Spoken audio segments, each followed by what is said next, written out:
Pessoal, vamos falar sobre a situação na Ucrânia, o que aconteceu nas últimas horas na linha de frente, vamos falar sobre os ataques em Kherson e em Luhansk, que parece que atingiram um monte de oficiais russos graduados, vamos entender o que aconteceu, e vamos falar também sobre a dificuldade da Rússia em conseguir novos soldados, em mobilizar soldados, vamos entender por que isso está acontecendo.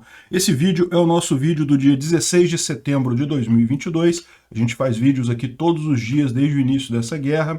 Essas notícias foram sugeridas por NFT de Mamaco, Sou Bonito e várias outras pessoas. Obrigado aí ao pessoal que sugeriu as notícias. Obrigado a você que está assistindo o nosso vídeo. Se você gosta do nosso conteúdo, por favor, deixe o seu like e se inscreva aqui no canal, né? Pois bem, novamente a gente não tem nenhuma grande modificação aqui na linha de frente, embora, a gente vai falar daqui a pouquinho, existem algumas evidências de que os ucranianos já estão atacando aqui em Troitsk. Eu não sei se diretamente com as tropas ou com o uso de artilharia nessa distância, mas o fato é que os russos estão tendo problemas aqui nas estações férreas de Troitsk. E vamos explicar por que isso é importante mais adiante, né? Também houve alguma tentativa de avanço russo aqui na região de Bakhmut, mas também sem sucesso. Os ucranianos também avançaram em alguns outros pontos aqui, particularmente aqui próximo a Oskil, a cidade de Oskil, mas a gente vai falar sobre isso mais adiante, porque o grande ponto que aconteceu agora cedo, foi realmente uma coisa inesperada, foram duas grandes explosões, uma aqui em Luhansk e outra aqui em Kherson. Outra aqui em Kherson, que é o centro da ocupação russa nessa região toda aqui, na margem direita do Dnipro, né? Então, dá para ver que essa explosão em Kherson foi muito grande, foi uma corte de apelação, que é o prédio da corte de apelação, que na verdade estava sendo usada para uma reunião entre altos oficiais das forças russas na região, né? Então dá para ver que causou um certo estrago aqui, ó, dá para ver pelas imagens, causou um certo estrago essa explosão aí, né? É bem no centro de Kherson isso. O que estão dizendo é que havia uma reunião naquele momento, aqui, de acordo com a mídia russa, havia uma reunião de cabeças da administração do distrito de Kherson, naquela região, ou seja, haviam vários oficiais russos ali. Não há informação se houve algum ferido, se a explosão de fato atingiu algum desses oficiais russos, né? Agora, causa estranheza ser justamente a mídia russa que está falando sobre isso daqui, ou seja, não dá para descartar isso daqui ser uma false flag, tá? Isso aqui ser algo preparado pelos russos mesmo. Não sei, vamos aguardar para ver o que a gente fica sabendo depois, né? Além disso, houve também uma explosão no escritório do Procurador-Geral de Luhansk, né, entre aspas, República Separatista de Luhansk. Esse vídeo aqui começou a ser gravado pouco depois, tá vendo? Dá para ver que as janelas todas estouradas aqui. O vídeo não pega o momento da explosão em si, mas dá para ver aqui as janelas todas explodidas, né, e a polícia chegando aqui embaixo. Isso foi o que deu para pegar no vídeo. E agora parece que a gente já tem a informação de que morreu o procurador-geral da República, entre aspas, República Separatista, Sergei Gorenko, né? Então ele teria já falecido nessa bomba que foi plantada lá em Luhansk. De novo, não se sabe se foi um bombardeio ucraniano propriamente dito, se foram partisãos ali que fizeram isso. Tá mais com cara de partisão isso daí, viu? De alguém ter plantado uma bomba no escritório do cara e detonado. Não é impossível de descartar isso, né? Enfim, dois ataques grandes aí contra a administração russa nessa região.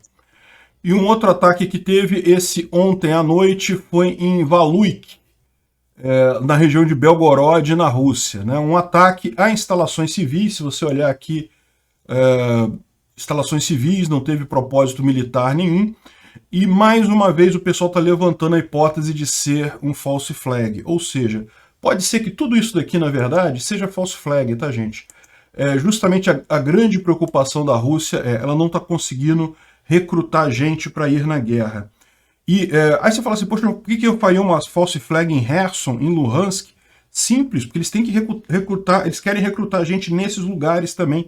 Eles querem recrutar ucranianos para lutar pelos russos na região de Kherson, na região de Luhansk. Então, fazendo false flags assim, dizendo que os ucranianos estão atacando Kherson, esse tipo de coisa, eles esperam conseguir esse apoio, né? E da mesma forma, aqui em Belgorod, atingiram uma região civil. Não dá para saber exatamente o dano, né? Mas está dizendo aqui, ó, isso é 100% false flag, coisa e tal, para o pessoal ir para grande mobilização. Não tenha dúvida nenhuma disso.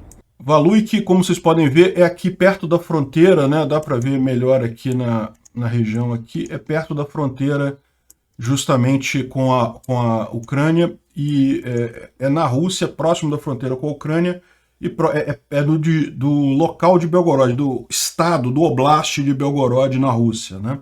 Mas não é na cidade propriamente dita. E uma curiosidade, mera curiosidade que o pessoal estava lembrando aqui, esse daqui é o mapa da região conforme o Acordo de Paz de Paris em 1919. Ou seja, mostrando aqui como é que era a divisão entre Rússia e Ucrânia nessa região no início do século passado. E dá para ver que Valuk e mesmo Belgorod, tudo fazia parte da Ucrânia, toda essa área aqui, ó, até Rostov-on-Don era parte da Ucrânia aqui. A Rússia começava só pro lado de lá, só em Kursk mesmo que começava a Rússia. Só uma curiosidade isso, não tem nenhuma relevância diplomática.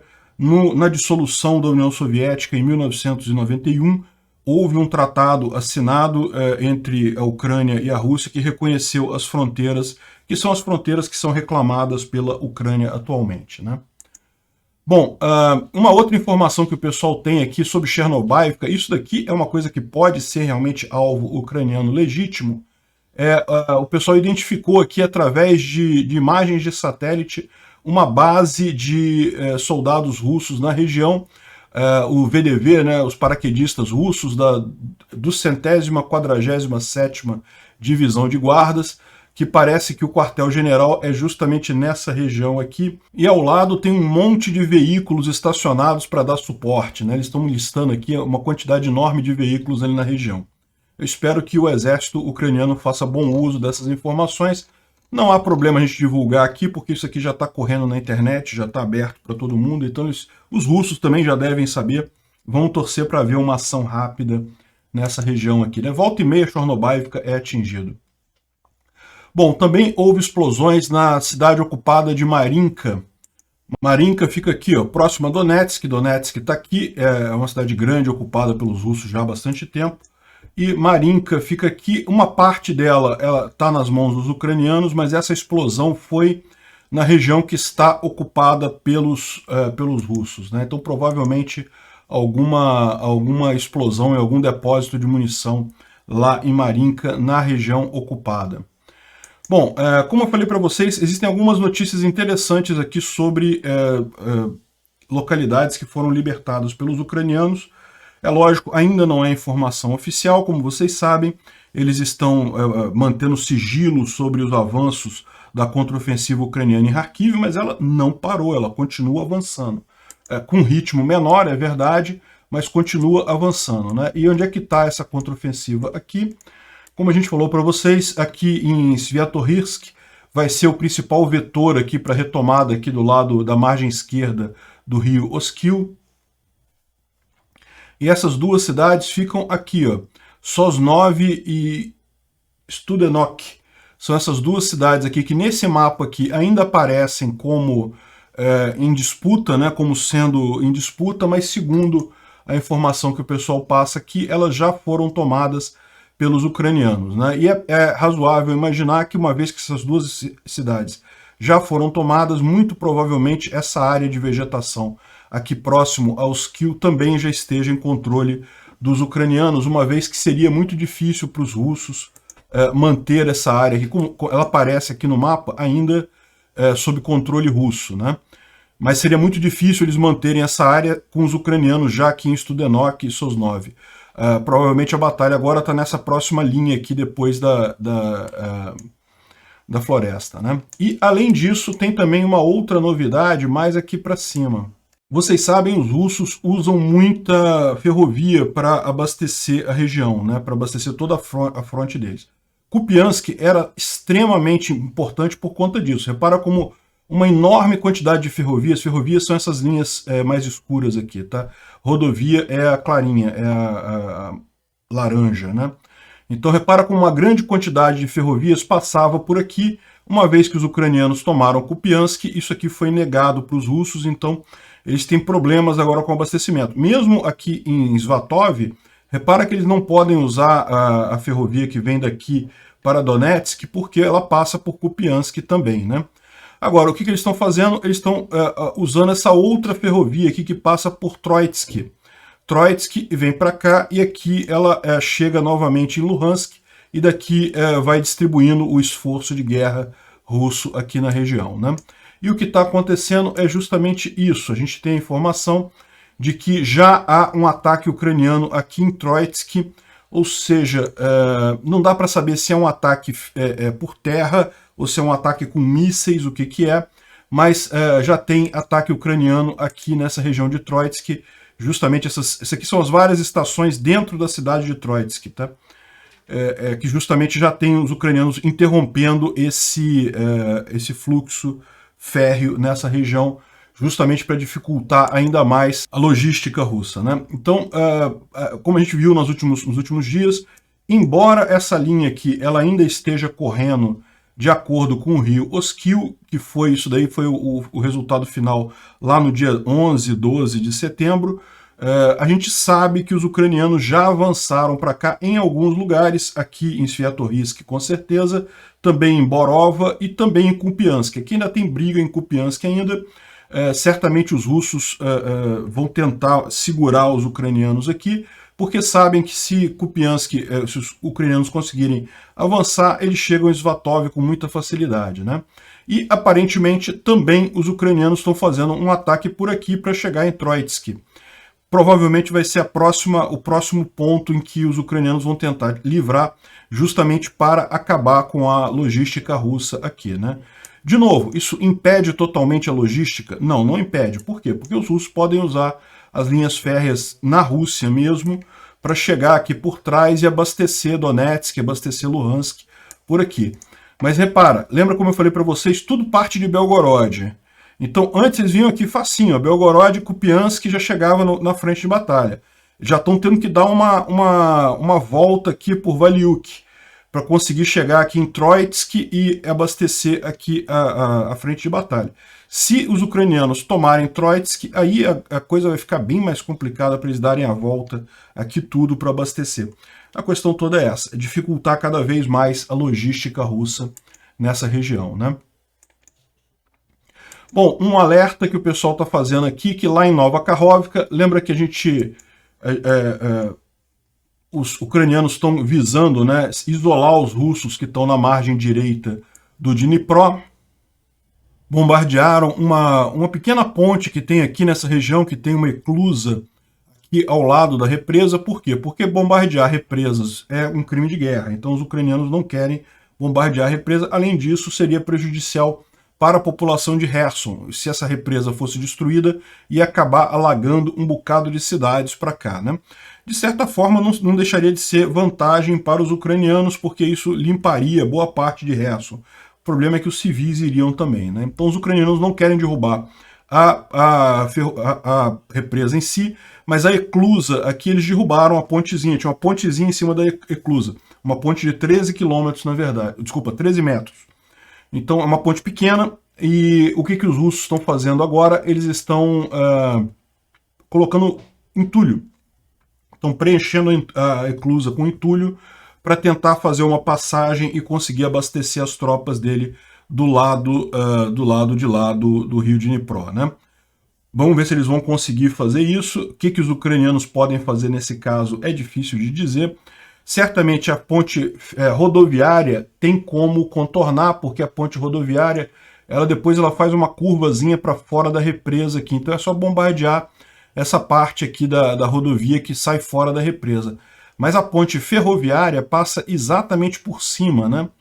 Então vamos ver qual vai ser a alternativa ucraniana. Nesse caso, talvez atingir essa outra pontezinha logo aqui, talvez seja uma alternativa. Enfim, vamos ver o que os ucranianos vão fazer nisso daqui. Isso se os russos conseguirem de fato restabelecer a passagem aqui, né? O Igor Strelkov está bastante chateado com o que está acontecendo. Olha ele falando aqui sobre as possibilidades de acordo para a questão da Ucrânia. E daí ele fala que a mais óbvia, né, que todas as tropas russas vão ter que sair de todo o território europeu da parte da Federação Russa. Ou seja, toda a parte até os Urais vai ser para a Europa e para os Estados Unidos e coisa e tal. Ele está falando aqui como uma brincadeira, tá? Ele está falando aqui de forma como a Rússia será humilhada e coisa e tal. Mas olha só, eu falei isso lá no meu vídeo de ontem no Visão Libertária. A grande preocupação da Rússia, o motivo pelo qual o Putin não declara mobilização geral é, primeiro, pela questão política, pela questão de que o povo russo não vai ficar satisfeito em uma declaração de mobilização geral. A população russa está muito satisfeita com a guerra, enquanto a guerra está lá longe. No momento que ela for obrigada a mandar os filhos deles, né, das famílias russas, para a guerra, o pessoal não vai ver isso com tão bons olhos assim, né?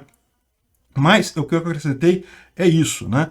No momento que a Rússia de fato declarar guerra para a Ucrânia, aí pronto, aí você tem dois países em guerra. Não seria estranho imaginar que o grande receio da Rússia é que a OTAN se alie à Ucrânia e aí pronto, agora está em guerra com a Rússia, os dois países estão reconhecendo guerra, beleza, bota a tropa da OTAN na Ucrânia, aí sim os russos vão lutar contra a OTAN. Só que eles sabem que no momento que eles começarem a lutar contra a OTAN de verdade, vão tomar toda a Rússia, ou como ele acha aqui, até os Urais. E vai ser isso mesmo. Não duvido nada que o plano da OTAN seja esse, né?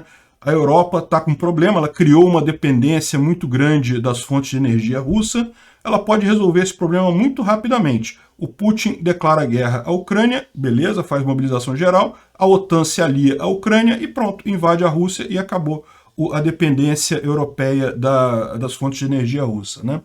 Então esse é o problema que ele fala aqui. No final, o que ele diz aqui não, que a solução é mesmo fazer a mobilização e declarar guerra e obrigar aí todo mundo. Só que ele não está vendo esse outro problema. Ele está vendo aqui só do ponto de vista militar, né? Esse outro problema diplomático, estratégico, é muito claro. Bom, o Instituto para Estudo da Guerra fala justamente sobre a continuidade da contraofensiva ucraniana, tanto em Kharkiv quanto em Kherson, vão continuar os avanços ali. Ele fala que já estão no banco, no lado leste do rio Oskil, então já tem bastante coisa ali, já tem bastante movimentação ucraniana do outro lado. Como eu falei, é natural que haja uma diminuição do ritmo em função da consolidação dos territórios ocupados, mas a contraofensiva não parou, não, né? E aí, a grande problema, a grande resposta do Kremlin é mobilização. Eles têm que arrumar um jeito de mobilizar, e a gente está vendo, assim, a Rússia, se ela não mobilizar, ela vai perder a guerra. Não vai ter, do jeito que está, ela vai acabar perdendo cada vez mais espaço e perdendo a guerra. O Putin não quer declarar mobilização geral por causa do risco da OTAN entrar do lado da Ucrânia, e daí a Rússia já era. Agora, ele está fazendo o possível de que forma? Através de mobilização de arranjos, né? Por exemplo, em termos de mobilização, a gente viu aquele vídeo do cara do Wagner Group falando para presos e coisa e tal, prometendo liberdade e tal. E agora a gente está vendo aqui os caminhões levando prisioneiros para o centro de treinamento do Grupo Wagner, em Molkino, ou seja, parece que alguns prisioneiros ele conseguiu chamar, né? E tá aqui o local, estão falando que justamente eles conseguiram de várias colônias penais, estão todos indo para aquele lugar de treinamento do Grupo Wagner, né? Ou seja, é uma alternativa que os russos têm, chamar a população prisional. O único porém que eu vejo nessa história primeira coisa, é gente não treinada militarmente, né? Vai ter que começar um treinamento agora, muito provavelmente vai ser um treinamento muito rápido, né? E segundo, que é uma coisa que eu não sou especialista militar, eu nunca disse que eu era, eu sou jornalista, que eu trago as informações de outros especialistas, mas eu servi exército. E quando eu servi exército, eu lembro que uma das coisas que mais eram reforçadas no treinamento nosso era justamente a questão de você confiar na sua equipe, né? Você, no momento que você está fazendo uma ação de guerra, um soldado depende do outro. Se o outro fugir, se o outro fizer uma besteira, aquele soldado vai acabar sofrendo a consequência do mesmo jeito, porque é um trabalho em equipe. E eu fico imaginando, como é que você vai construir uma equipe com um monte de gente que você sabe que tem um padrão ético meio baixo, né? O pessoal cometeu crime, tem gente que estuprou gente, que matou gente, enfim, é realmente uma situação que deve ser complicada para o exército russo isso daí, né? Eles estão mostrando também outras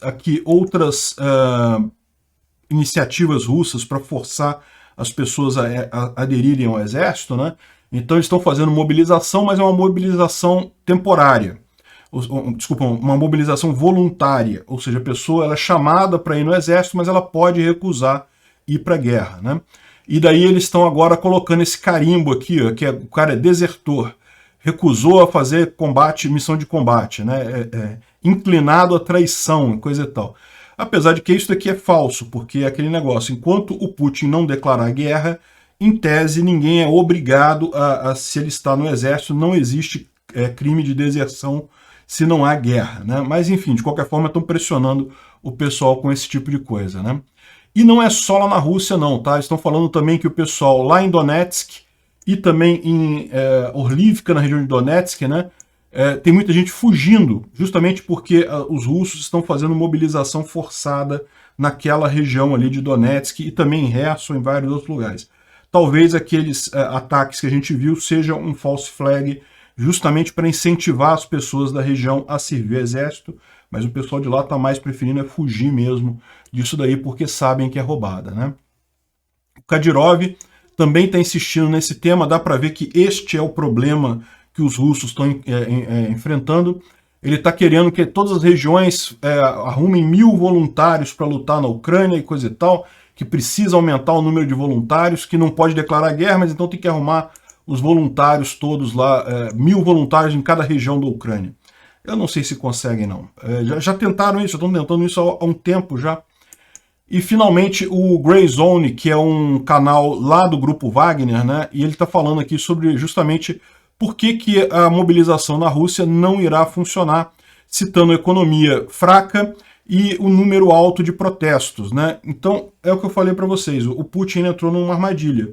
Porque se ele tivesse feito a mobilização geral no início da guerra, antes de começarem a voltar um monte de caixões de soldados russos, talvez tivesse mais gente disposta a ir. O problema é, agora que a guerra já se mostrou feia, que já morreu um monte de soldado russo, o pessoal na Rússia não quer entrar nesse negócio, né? Prisioneiros nas cadeias lá talvez estejam entrando até porque não vem outra alternativa, a gente que vai ficar na cadeia o resto da vida e coisa e tal. Mas a verdade para uma pessoa normal, entrar num negócio desse não vale a pena. Por mais que ofereçam um dinheiro bom, a chance de você morrer é muito grande, né? E ele está falando aqui, olha só, a economia está fraca, eles estão vendo que a questão está complicada. Desde que houve essa grande contraofensiva ucraniana ali em Kharkiv, os protestos começaram a subir na Rússia de novo, um monte de gente começou novamente a ficar insatisfeita com a guerra. É lógico, não é a maioria, até porque a maioria sabe que não pode falar abertamente sobre isso lá na Rússia, mas isso é o problema deles, né? A alternativa que eles têm seria justamente a mobilização, mas daí vem o risco todo que a gente viu. Bom, ontem na ONU, a Taira, que é aquela médica que esteve presa, que estava em Azovstal, depois ficou presa com os russos, né? Foi uma das presas ali de Azovstal, depois foi liberada numa troca de prisioneiros. Ela era uma médica, cuidava dos prisioneiros lá, e daí ela foi falar na ONU sobre as torturas feitas lá durante o período de captura dela, enquanto ela estava nas mãos dos russos, e descreveu um cenário realmente trágico. Segundo ela, era tortura diária, uma tristeza a situação lá, muita gente morreu, muitos dos prisioneiros foram mortos com tortura. Então, enfim, a gente sabia que ia ser isso, né? A verdade é essa, não tem muito como fugir desse tipo de coisa. Tomara que a ONU consiga fazer alguma coisa nesse sentido, consiga aprovar alguma resolução nesse sentido, né? Sim, e vazaram algumas imagens interessantes sobre como os ucranianos estão adaptando aquele míssil HARM americano nos aviões ucranianos, né? Não deixa de ser curioso, olha só. É uma gambiarra mesmo que eles fizeram aqui, mas funcionou, é o que importa, né? A IAEA, que é o Conselho da ONU de Energia Atômica, que fez a vistoria em Zaporizhia e coisa e tal, ele recomendou, como a gente falou, que a área fosse desmilitarizada, que a Rússia saísse dali e uma missão da ONU cuidasse daquela área, não ficaria nem nas mãos dos ucranianos, nem nas mãos dos russos, e devido ao risco nuclear, isso passou no Conselho da IAEA na ONU, essa resolução, né? É lógico, isso agora vai depender do Conselho de Segurança. A gente sabe que no Conselho de Segurança a Rússia tem poder de veto, mas vamos ver como é que isso caminha por lá, né? Uma outra coisa que é mais uma curiosidade é que a Rússia quer que os pilotos aprendam a fazer manutenção dos aviões em que voam. A coisa está ficando complicada, né? Não tem peça para trocar. Leva aí, o piloto, leva aí uma fita cinza aí para você grudar, leva um esparadrapo para você corrigir qualquer coisa durante o vídeo, durante o voo, né? Bom, ontem teve também um grande encontro entre Xi Jinping e Putin, em que ficou muito claro que a Rússia não tem mais nenhum poder de barganha. Agora a Rússia faz o que a China manda. Xi Jinping, a Rússia virou uma grande Coreia do Norte agora, foi o que ficou claro desse encontro, né? O Xi Jinping chegou lá reclamando do Putin, reclamando por quê? Porque eles querem uma nova ordem mundial, mas a invasão da Ucrânia, na verdade, está mostrando uma Rússia extremamente fraca e coisa e tal. Eu já falei para vocês, eu acho que a ideia de ter múltiplos polos mundiais concorrendo entre si, eu acho ótima. Agora, polos como Rússia e China, que são ditaduras terríveis, comunistas, não, eu dispenso. Melhor ficar só com os Estados Unidos mesmo, esse mundo multipolarizado. Isso não vai acontecer porque ninguém confia na Rússia, ninguém confia na China no final das contas, né? Enfim, eles querem essa nova ordem mundial e a Ucrânia, o fracasso russo na Ucrânia está estragando os planos, né? Dá para ver aqui o Xi passando um pito no Putin aqui, o Putin está realmente numa situação complicada com essa derrota militar, está ficando feio para o Putin. Eu não descarto nem que, no final das contas, o Putin use isso para sair da guerra. Falar que, olha só, estamos saindo da guerra para preservar o nosso parceiro, a China. É sinal de que o Xi Jinping deu um bom cascudo nele lá, né? Enfim, esse site aqui é um site claramente pró-russa, né? Falando sobre que a China e a Rússia querem acabar com a dominância do dólar nos mercados de óleo, que a Rússia está exigindo pagamento em rublos. A gente já explicou isso aqui. Pagamento em rublo é uma piada, não existe pagamento em rublo de óleo na Europa. Nenhum país paga óleo em rublos, gás. Enquanto compravam, né, porque agora nem estão comprando mais, mas quando compravam, nem pagavam mais em rublo, o que acontecia é a empresa de gás, a Gazprom lá, fazia um documento para o país assinar, para o cliente, para a empresa de óleo do país que comprava o óleo deles assinar, dizendo que aceitava que os euros que eles estavam pagando seriam trocados em rublos. Uma piada sem graça isso, ou seja, eles continuavam pagando em euros e a empresa transformava em rublos e mandava rublos para a Rússia. Que diferença faz? A Gazprom é uma empresa russa, é uma estatal russa, né? Enfim, é uma piada isso daqui, é só mesmo propaganda russa no final das contas, essa ideia de que, não, estão pagando óleo em rublos. Não, não estão, ninguém comprou óleo em rublo. Até porque o mercado de rublo acabou no mundo, não tem ninguém que compre e venda rublo que não seja o Banco Central russo, né? E aqui tem um relatório que saiu lá na Rússia, um relatório sobre economia, que mostra que está acontecendo uma verdadeira tragédia lá. Eu vou fazer um vídeo mais detalhado sobre esse relatório lá no Visão Libertária, que lá eu posso falar em mais detalhes disso daí. Mas a situação econômica na Rússia está trágica. Sim, e começou uma guerra entre Tadiquistão e Kirguistão e... A Rússia realmente está tão fraca que o pessoal percebeu que a situação ali, ninguém vai proteger ninguém mesmo, porque a Armênia e o Azerbaijão entraram em guerra, a Rússia tinha prometido proteger a Armênia, nem apareceu por lá. Aí agora de novo também Tadiquistão e Kirguistão também estão em guerra por conta de que sabem que agora que a Rússia não vai ajudar ninguém na região ali, né? A Rússia acabou. Outra tragédia em termos de efeitos dessa guerra Rússia para a Rússia, né? Lembra, a Ucrânia sempre foi um país dividido entre ucraniano e russo. A língua, né? A língua ucraniana e a língua russa sempre tiveram, metade do país falava russo, metade falava ucraniano, e nunca teve problema, sempre teve uma mistura sem problema algum. Você falar russo na Ucrânia não quer dizer que você seja a favor da Rússia. Até o próprio Zelensky, ele nasceu, a casa dele se falava russo lá em Kryvyi Rih. Então, assim, isso não quer dizer nada, absolutamente nada, você falar russo dentro da Ucrânia. Só que, com essa guerra, criou-se uma imagem tão ruim da Rússia, que olha só, isso daqui são as top 100 top 20 músicas de cada semana na Ucrânia entre setembro de 2021 e setembro de 2022. As que estão marcadas em azul claro são cantadas em ucraniano. As que estão em vermelho são cantadas em russo. E as cinzas são outras línguas quaisquer, né? Tem poucas cinzas aqui. Então, repara como é que a maior parte das músicas era em russo. Olha só, tinha uma dominância boa da Rússia, do russo na cultura, né? Nas músicas. E quando começou a invasão russa da Ucrânia, isso mudou rapidamente. Hoje em dia é de mau tom falar russo em algumas regiões da Ucrânia. Não é que o pessoal vai entender errado isso, mas repara como é que isso daí acabou com o soft power que a Rússia tinha na Ucrânia, né? Rapidamente a Ucrânia está cada vez mais querendo fazer questão de se distanciar da Rússia. E só para concluir aqui, o Greg Yudin ele faz uma avaliação aqui sobre como é que está o apoio popular à guerra na Rússia. E ele fala o seguinte, olha só, tem gente que, os radicais que são totalmente a favor do Putin, tem lá 15 a 25% de pessoas, tem aqueles que não gostam da guerra, que são contrários à guerra, que falam abertamente isso, entre 20% e 25%, mas a grande maioria dos russos está naquela região que não está muito aí para essa coisa, não está... enquanto está ganhando a guerra lá longe, não está afetando nada na vida deles, eles até apoiam a guerra, mas o que ele está vendo acontecer é que cada vez mais isso está mudando, ou seja, a parcela do meio da população está começando a ficar contrária à guerra, né?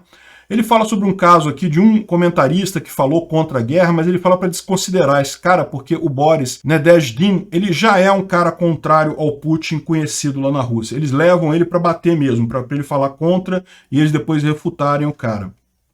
Mas independente disso, está havendo sim uma movimentação lá na Rússia de pessoas que estão começando a perceber, aquele pessoal que não quer nada com guerra, na verdade não se preocupa com isso, mas está começando a perceber que isso está afetando negativamente a Rússia, né?